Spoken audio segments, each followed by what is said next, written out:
Hello, I'm Jim, and this is my 2013 Ford Escape. It's been a really good car over the past 10 years. It's got the 2.0 EcoBoost engine, which is peppy and fun to drive, but recently it's been having some problems with overheating. So I think I found the cause, and I want to open the hood for you and show you what I found. So when I had overheating trouble, I checked my coolant level, and that was fine. The mystery of why it's been overheating led me to discover that my fan was not running. And that led me to change out the fan controller. I got a replacement for $28 off of eBay. And after putting this new fan controller into position, the fan did not run. And when I looked in the owner's manual, I found that I have 3 fuse box locations. So here's the main one in the engine compartment, and there are 2 others. But the 4th one, they don't even show in the owner's manual. And these are your high amp fuses. There are 9 fuses which control important systems. And since these are such high power fuses up to 100 amps, they call them mega fuses. I checked all the fuses and found out that number 8 was not working. And looking at the diagram, number 8 is the fan relay.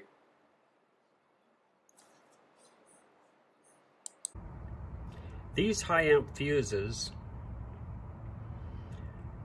control important systems, and the one directly under the R in spare was the one that had gone bad, and that's the one that sends power to the fan. The one on the farthest right controls your major starting systems and total power. That one had gone bad about a year ago, so I had picked up one to fix that plus a spare.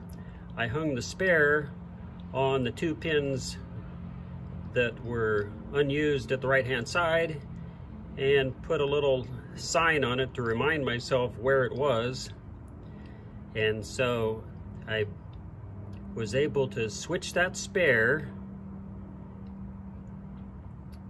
50 amp fuse into the spot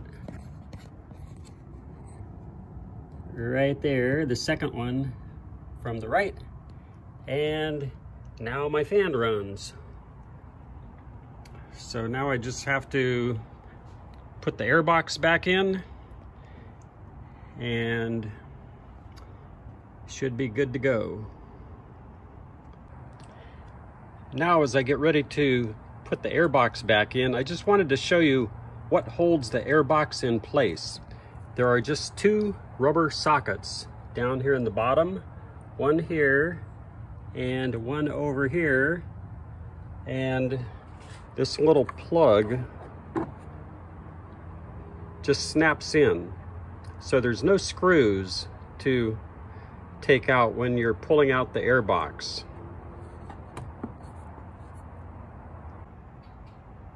The covers are back in place, and the last thing is to tighten the clamp on the air hose.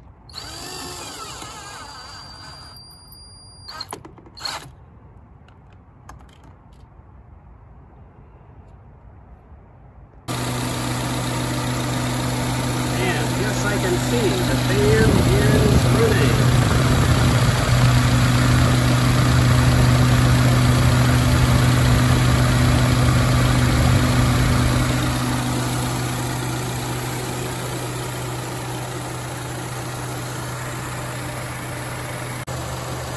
Now that I've got all the covers back on and the air conditioning is running, I can feel the air coming up from below and it's blowing strongly. So I'm very happy to say that Fixing my overheating problem only took a mega fuse that cost less than $10.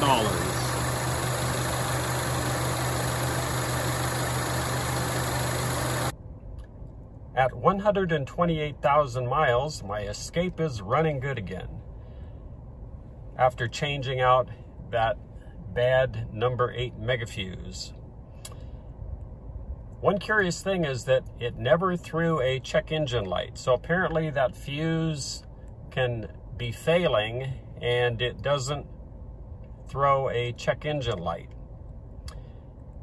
But the other happy outcome is that with the fan sucking air through the condenser in the radiator, the air conditioning blows cold again.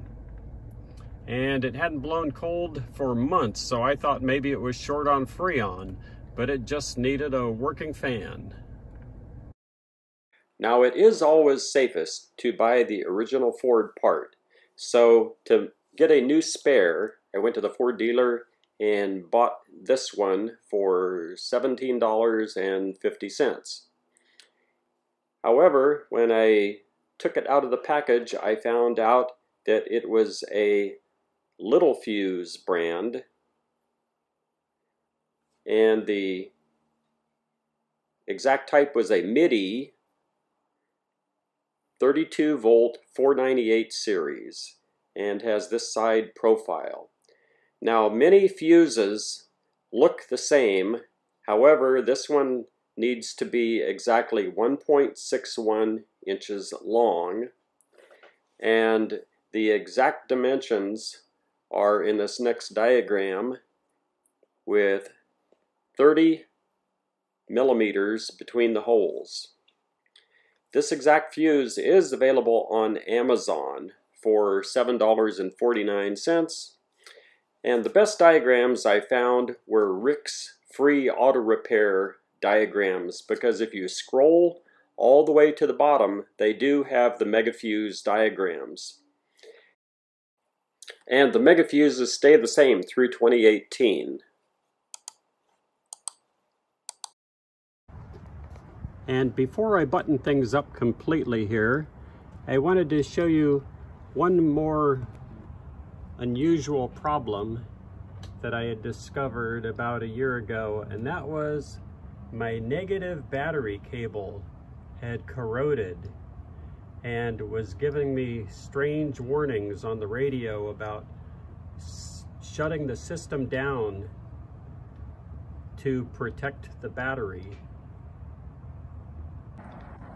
One other problem popped up about a year ago, and that's when my radio would quit playing when I was sitting waiting in a parking lot, just trying to listen to the radio. And my radio would shut off, saying, cutting off the radio to protect the system. And that's because the voltage sensor, which is that little box in the upper right on the negative battery cable, was completely corroded and was sending erroneous messages.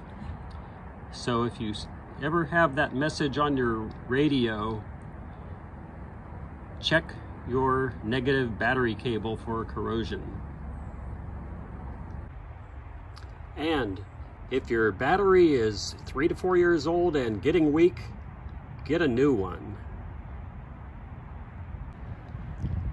When your battery is dead, the rear hatch won't open. And that's where I had my jumper cables stored, so I couldn't get them out.